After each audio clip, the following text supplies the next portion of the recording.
Greetings, online investors, and welcome to another Investor Roadshow presentation from the Online Investment Conference. I'm Peter Norman, founder of the OIC, where our goal is providing you with investment ideas worth watching.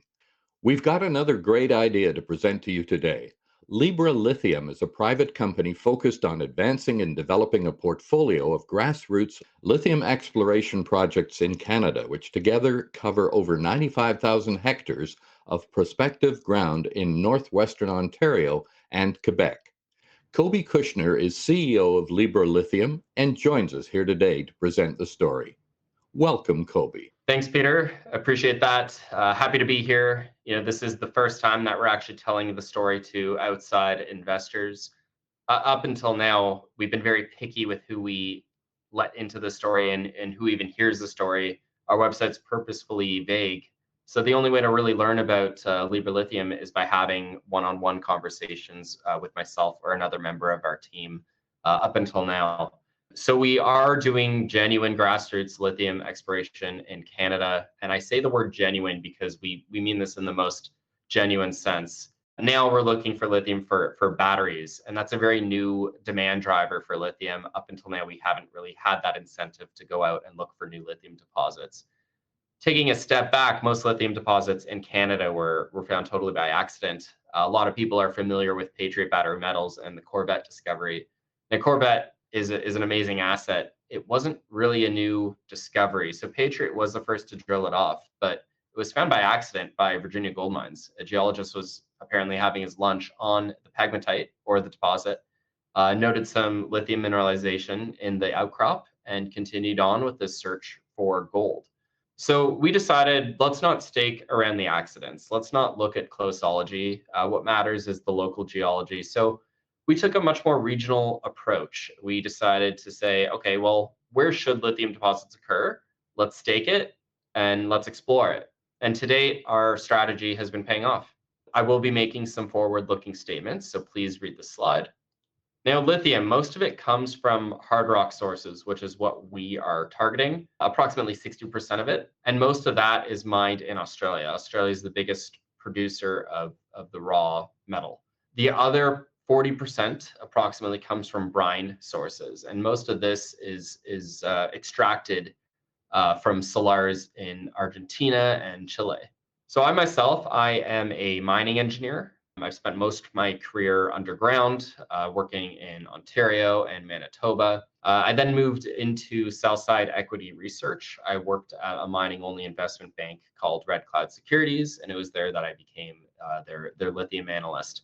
I got to learn about the lithium sector intimately.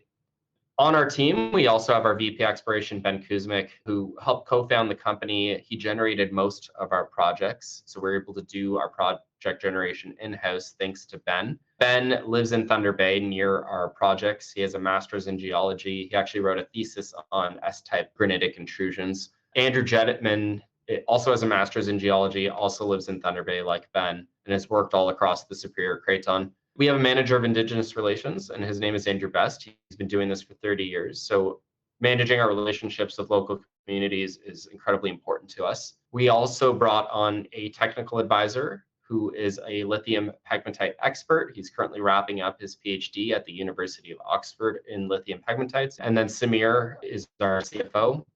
Our board is stacked with heavy hitters. So we have David Goodman as our chairman. David Goodman ran Dundee Wealth and Dynamic Funds. He sold that off in 2011 to Scotiabank in a major transaction. His brother, Mark Goodman, was more involved in the junior resource side of things. He's chairman of Copper Road, Sterling Metals, director of Orford Mining, which was recently sold off to Alamos. Christopher Brown, a reservoir engineer. Right now we are focused on hard rocks, but we do have our eyes on the brines as well, especially with new innovations occurring in the brine space. Right now, hard rock is where our focus is, however.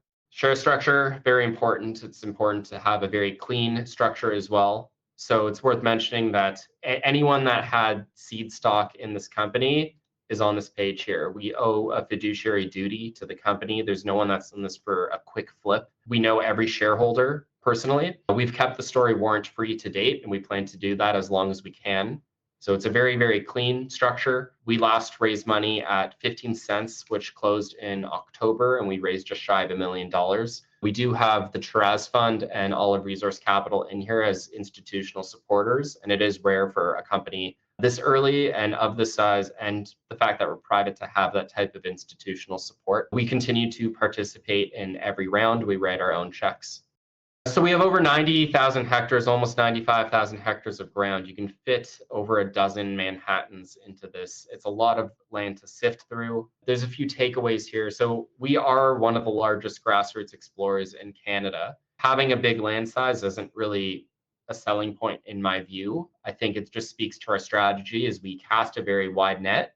We do some recon work across our projects and we trim the fat and rinse and repeat. We're able to have a big land package because we're able to stake most of the ground in-house.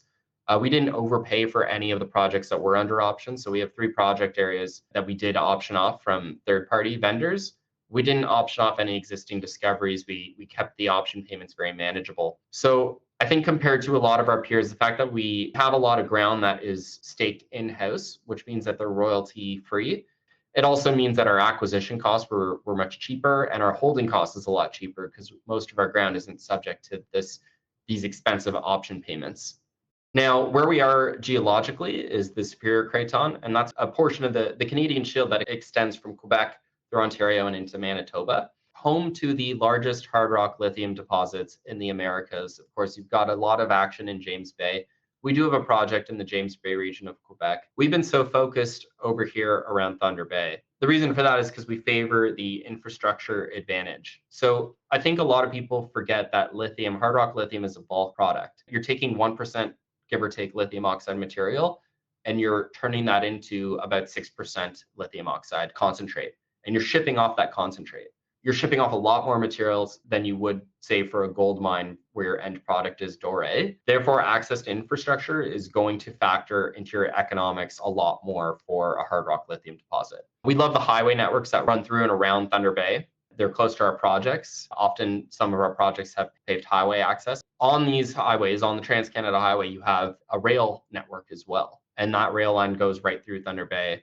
Thunder Bay is a border city. You can get easily to US end users, not only by road, but also through port. So Thunder Bay is a major port city. All the grain in Western Canada, the last stop before it gets to the Atlantic Ocean is the city. You can get your product through the Great Lakes, through the car manufacturing hubs around here, up the St. Lawrence River and out to the Atlantic. There's a major cost savings just by focusing on projects that are cheaper and explorable. So we are focused on hard rock lithium, and here's a couple maps discussing the geology. What we're looking for are pegmatites. Think of them like any vein. They can range from being a few centimeters wide to being kilometers wide in some cases. Most pegmatites in Ontario that are currently being drilled off are between 5 to 15 meters wide. I think Frontier is probably the exception to that. We're of the view that we want to find new lithium deposits that have much bigger scale than the ones that are currently being drilled off. So we focus on lithium pegmatites that are at least 30 meters wide. What's key here on this left-hand slide is that pegmatites occur in a field. You rarely just have one individual pegmatite on its own, and they're regionally zoned. So the closer you are to the source granite, the more likely you are to be in that barren zone. If you get further and further away, the rock should look a bit more interesting. Usually there's this Goldilocks zone where lithium mineralization occurs about 3 to 4 kilometers away. This is, of course, a very idealized model. Structure has a role to play. The point I'm making is that we're in a pegmatite field. You start seeing beryl, high in beryllium. You know where one of your source granites are. You start moving away and you start seeing, let's say, tantalite, high in tantalum, of course. You can infer, okay, I should be walking in this direction now, and the rock should start to look more interesting. Pegmatites are also locally zoned, which can make them challenging. Spodumene, the lithium mineral that we're after, doesn't always outcrop at surface. There's several cases where they had to drill for buried spodumene, and that's where they found it. As a junior explorer, we don't have that risk appetite to look for buried lithium mineralization. We want to see lithium mineralization at surface in a pegmatite that we think has potential to be at least 30 meters wide and near infrastructure. This is pegmatite rock. It's got all these funky coarse grained minerals in it. The silvery stuff here is muscovite, a type of mica. What we're after is this mineral here, this white to green graininess. This is spodumene. So this is what we're concentrating at the mine site before you ship it off to end users or to chemical producers. We'll focus on just a subset of our projects because otherwise we'll be here for hours and hours. So we'll talk about Flanders first. So Flanders is really three projects. It's the Burton Claims, Flanders North, and Flanders South. This is the first project area we staked and also the first project that we found lithium mineralization on in the form of spodumene. So we're about 3 hours west of Thunder Bay, an hour south of Atikokan being a former iron ore town, very familiar with mining. It's a huge land package. It's going to be very hard for someone else to come in here and build a position around this entire pegmatite field where we found spodumene. It's right off the highway. In fact, it's named after the all-season Flanders Road, which transects our project claims. We found coarse grain tantalite here, and we found spodumene here. So what we love about it is that there's so many pegmatites in one contiguous land package. The other thing is that the pegmatites that we see are really big. So we see pegmatites as wide as 200 meters. Going back to the 1950s lithium rush, people were drilling off occurrences in what is now the Quetico Provincial Park. So this area was long forgotten about because you can't mine within a provincial park, you can't explore within a provincial park. Outside of that provincial park, as long as you have the local First Nations on your side, it's open for business. So they're getting hits like 2% over 17 meters, 2% Li2O over just shy of 17 meters. To have an intercept like this close to infrastructure would be very exciting, and it would frankly be a rarity in Canada. This is the all-season Flanders Road, which cuts right through Flanders North and Burton and misses our Flanders South claims. And then what's not shown on this map is that there's a network of logging roads all around this area. So this area has been heavily logged, makes access incredibly easy. You can get to any parts of this claim block very quickly and easily. To give you a sense of scale, we have a scale bar here. This is a huge, huge district scale play. It's about 40 kilometers corner to corner just at Flanders North alone. So again, easy to access. The other thing that makes it special is that it's very explorable. What I mean by that is that most of Canada is covered by glacial till, call it about 90%. This is that rare 10% of Canada where the overburden is just this thin. So lithium pegmatites, or pegmatites in general, are very, very hard rock. So what that means is that over millions of years, they erode slower than the host rock around it. And then they're associated with these topographic highs. They stick right out of the ground in this area. And we could see our pegmatite targets from Google Earth, from space. These white splotches that you're seeing, these are pegmatites. We're not getting duped by snow. We're not getting duped by moss cover. These are indeed pegmatites. We did firm up targets by running a property-wide LiDAR survey last summer. What this all translates to is that we're able to make very cost-effective discoveries. The other thing about it is that anywhere on this claim block, never has it been staked before. There were zero historical assessment reports to go off of. There was even zero government mapping here. So we came in here pretty blind with a geologic model. So what we're calling the Homer spodumene discovery is about as grassroots of a discovery as one can get. It is worth mentioning the Nelson tantalite discovery. We were getting excited when we were finding barrels, and then we got very excited when we found tantalite. And we got especially excited when we found coarse-grained tantalite. These are all great indicators for lithium mineralization. This is a grab sample grade of about 4,500 parts per million tantalum pentoxide.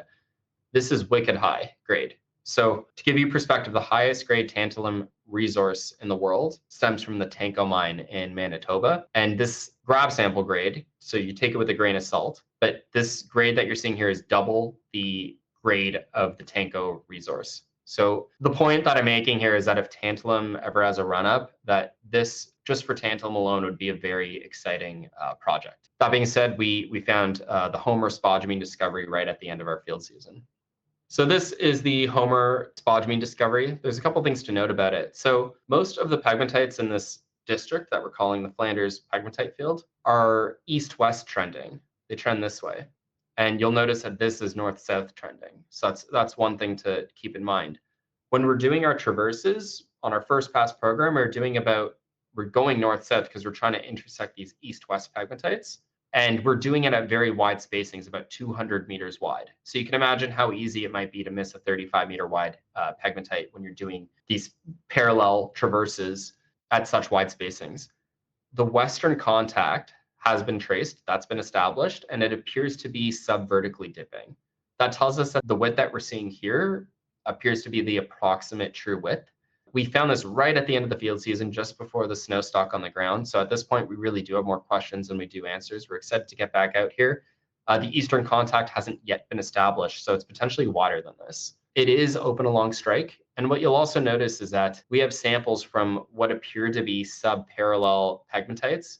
What often happens is that, especially in sedimentary environments, you have a series of stacked pegmatites. An example of this would be Latin resources, where when you drill a hole, you're drilling through multiple pegmatites and you can build up tonnage very efficiently. Here's a sample that we took from the Homer discovery. Now, the Homer discovery isn't what gets me most excited about Flanders. It's this slide. Now, I do apologize because this is the most technical slide in our presentation, but it is also one of the most important ones. We use a tool called LIBS, or laser-induced breakdown spectroscopy, and that provides us real-time data in the field about how these things might grade.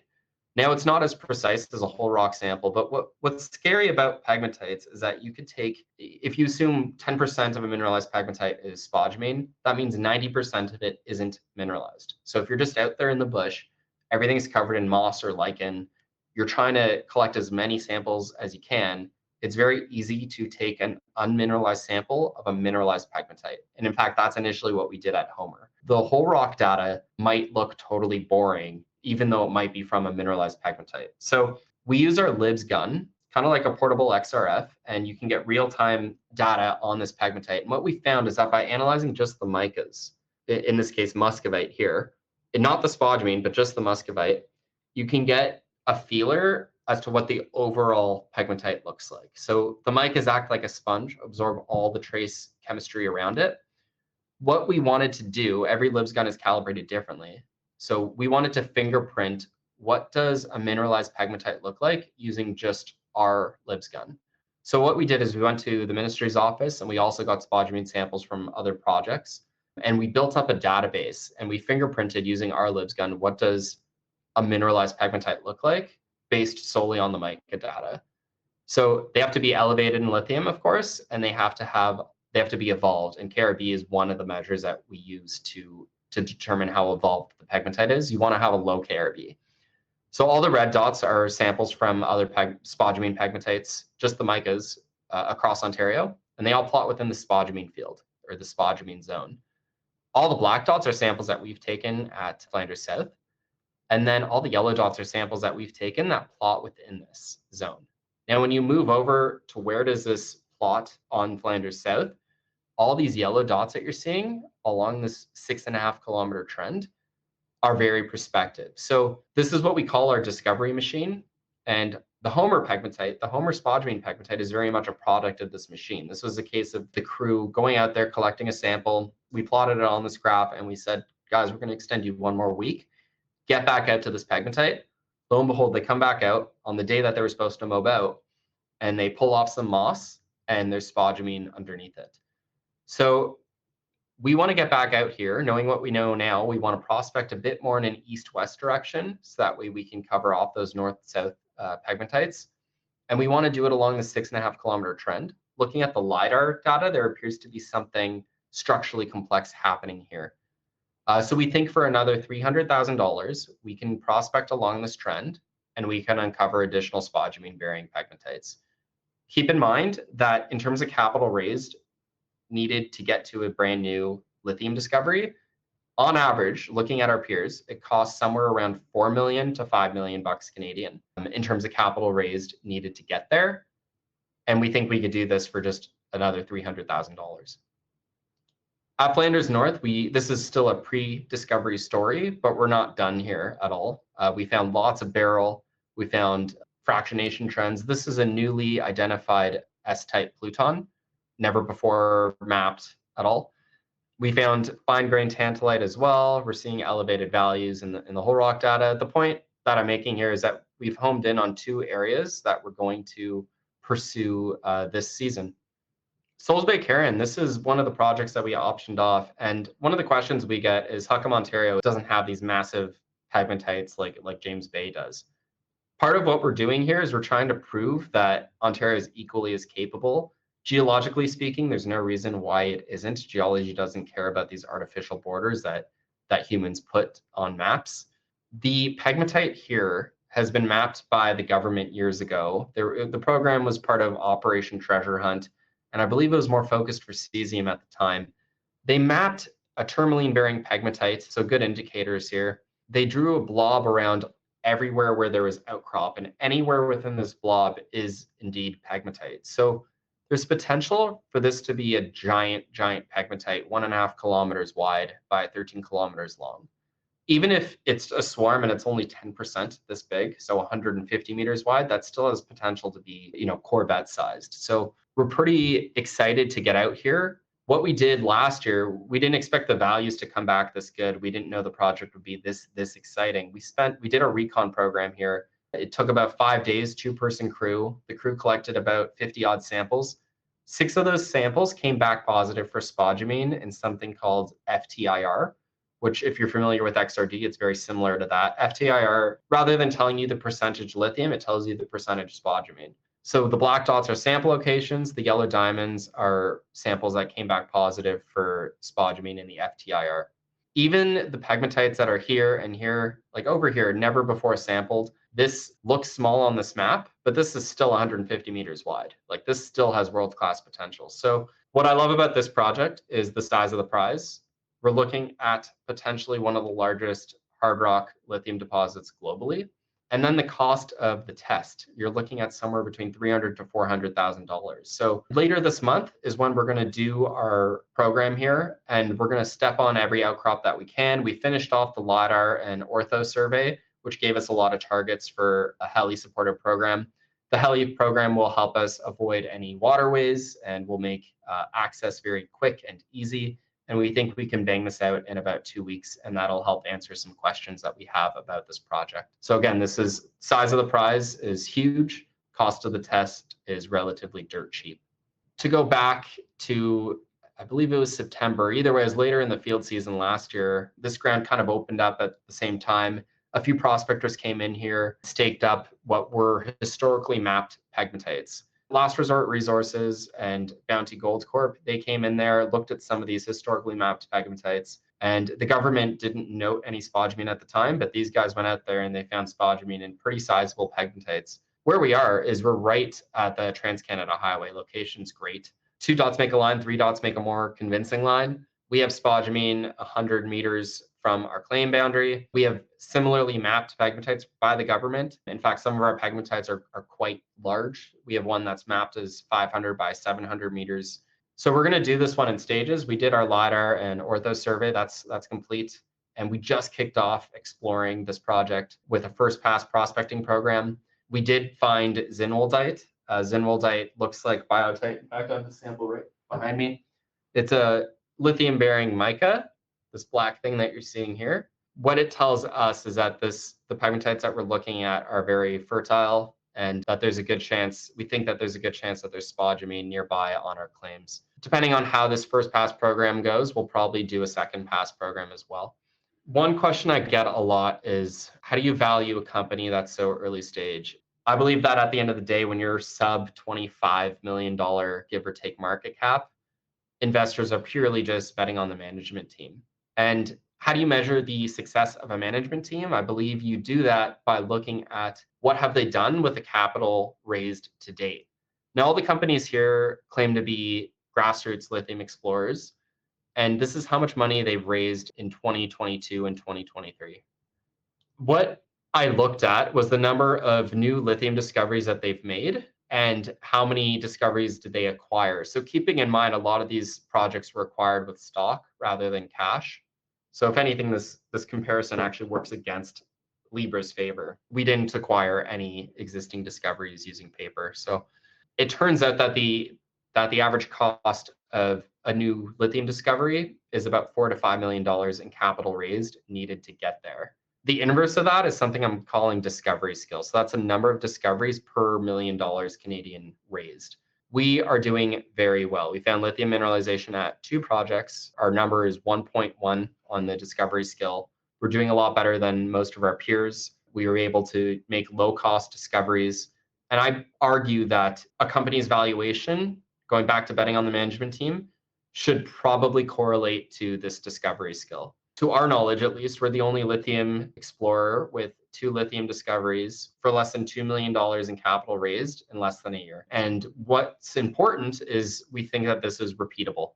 So to go off with where we started, the company was incorporated in the fall of 2022. Ben and I quit our jobs after these projects were generated at about April Fool's Day. It was April Fool's Day of last year in 2023. And at that point, we had about 30,000 hectares across 6 projects. That's when we raised money, our first external seed round. So we raised money at 5 cents. That was $2 million valuation. We kicked off exploring. We didn't find lithium yet, but we got very excited about what we're seeing. Essentially, the way we describe it is that we're looking for a needle in a haystack. While we didn't find the needle, we knew that we were now in the right haystack. Then we kicked off phase 2 exploration. So we did our 15-cent raise, kicked off phase 2 exploration, which culminated in our first lithium discovery. So that was at the end of last year's field season. What went on from there is we continued to generate new projects. We acquired the Docker project, or at least an option on it. We completed our LiDAR and ortho surveys.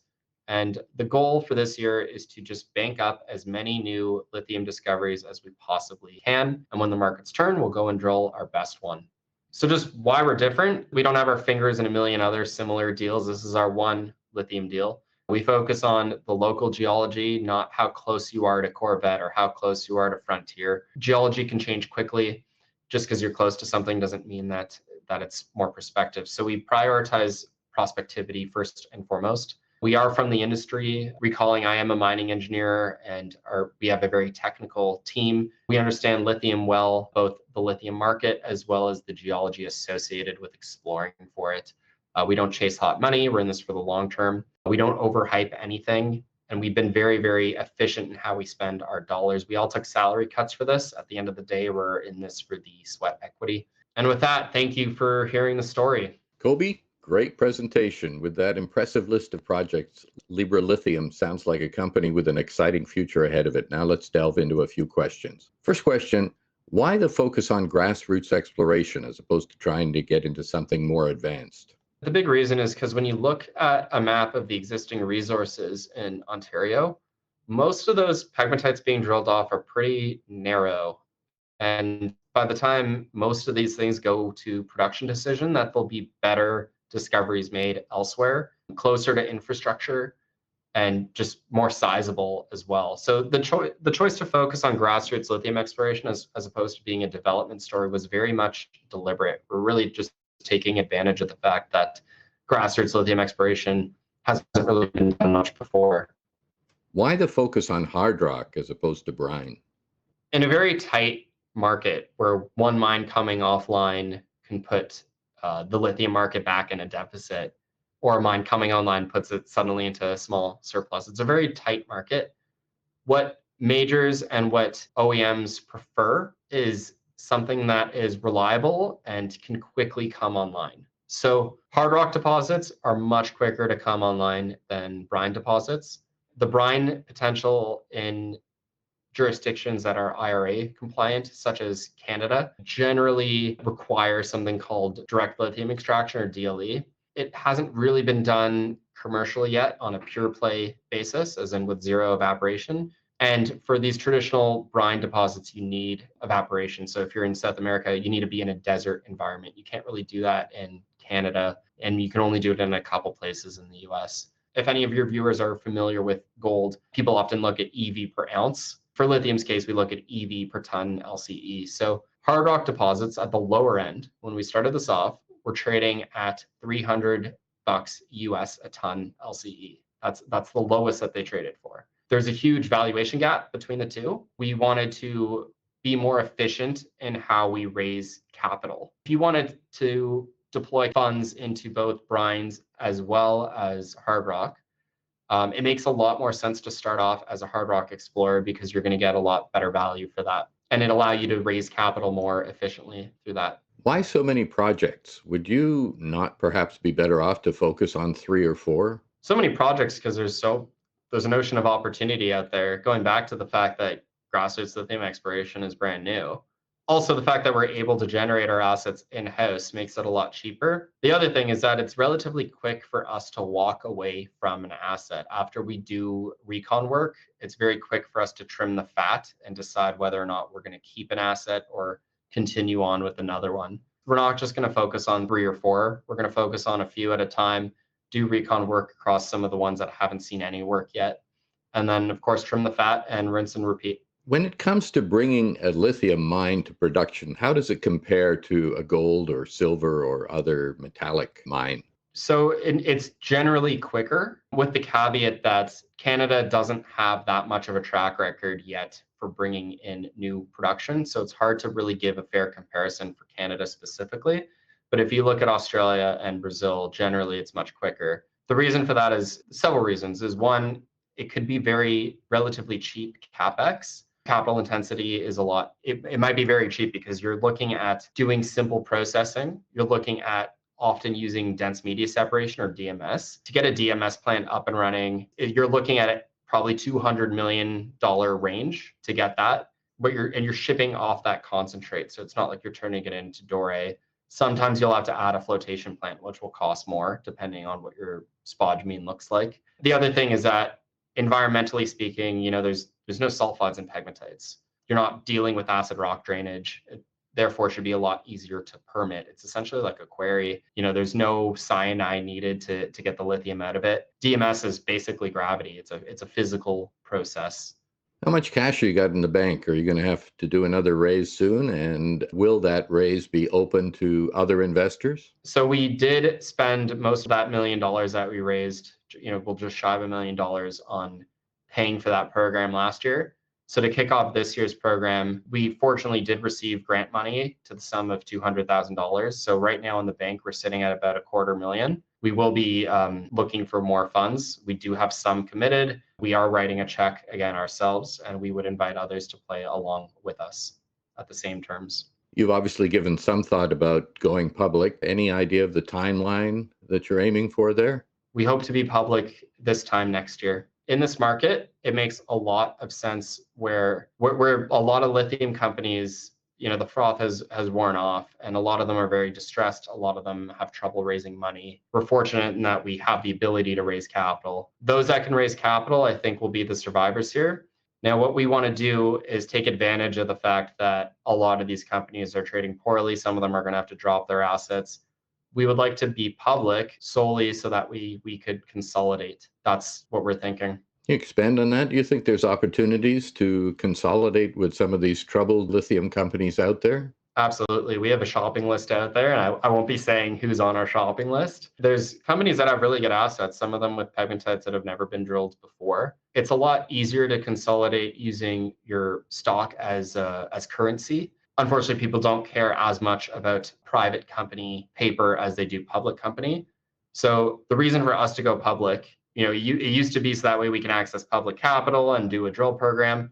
In this market, it's actually more to take advantage of the fact that things are trading so poorly, and it's a way for us to be countercyclical. You got a pretty varied background. You've been an analyst, you've been a mining engineer. How does your experience as a mining engineer fit you in your current role? Well, I think it fits with our strategy, even though we're not mining at this stage, we're just doing grassroots exploration. But, I've seen mines open up. I've seen mines close down. I've seen mines do well. I've seen mines do poorly. I think it's very important to know what an economic deposit looks like. So going back to your point, we've got a lot of ground. We have a lot of projects to sift through. We need to be able to quickly assess whether or not something has mine potential. Otherwise, there's no point of us advancing it. And that concludes our question period and our presentation for today. And Koby, before we bring this session to a close, for your final remarks, why not summarize for investors why down the road, once you get listed, should they invest in Libra Lithium? I think people should invest in Libra Lithium because of our projects, first and foremost. All of our projects have potential for scale. We're looking for large deposits, large pegmatites, and projects that could host a mine site one day. Secondly is our team. We have a very technical team. We also have a lot of capital markets experience on our team. It's very well-rounded. None of us are what people might refer to as deal guys. We're not promoters. This isn't what we're about. We're about building real companies, and our team has done it before. We have excellent backers, of course. Lastly is the structure. I think having a well-structured company can often be the difference between being a 50 million market cap or being a 10 million market cap if you don't have shareholders that are on board with your strategy. I've gotten to know every shareholder on a personal basis. Most of the people that are in the story are people that I know very well, my friends who are all on board with it. We're all lithium bulls at the end of the day, and we're in this for the long term. So having a very tight-knit group, we only have about 60 investors right now. And again, I know every one of them. Again, 0 warrants, which is really going to help us. I've seen companies have a warrant hang that can be absolutely destructive for shareholders. So we've kept the story warrant-free to date, makes it especially clean. So thank you everyone for hearing the story for the first time or for the second time. If you want to get a hold of me, and if you ever want a one-on-one, happy to take you through it, happy to dive it deeper into the weeds. My email is right here. It's kkushner@libralithium.com. Thank you.